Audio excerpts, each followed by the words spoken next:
Perhaps the authorities wish me to stay in prison, but I'm persuaded that neither prison bars, nor election bans, nor any other arbitrary power will stop us from activism. What we are doing now is to explain the value of freedom to the world through our compassion to whom we love, so much that we are willing to sacrifice the freedom of our own.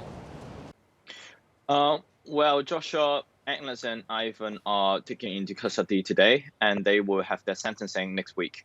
The expectation is they may face a year-long imprisonment, and it is a devastating signal issued by the Chinese government saying that they will use every single measures to prosecute and to suppress prominent activists in Hong Kong, and sense it as a political retaliation towards the U.S. sanctionings previously.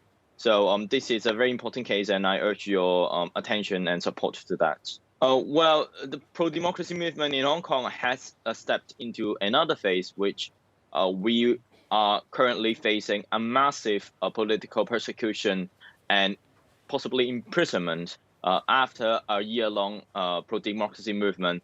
There are hundreds of people being detained and facing year-long imprisonment. So for our movement, it's important that we have a set of backing up and supporting mechanism for them, and hope that we could go through this together. The room for the civic society and people to voice up for human rights and freedom have been strained by the government. But for us, I think we have to recognize that it's the low tides of the movement. If we think social movement is like a pendulum, we swung to the highest peak last year, but for now it is going to a low tide. For us, we have to defend our grounds on this occasion. There are more and more political persecution and suppression in education sector, in academia, in journalism, and it's a responsibility for us to defend these grounds and defend the most basic freedom of Hong Kong people.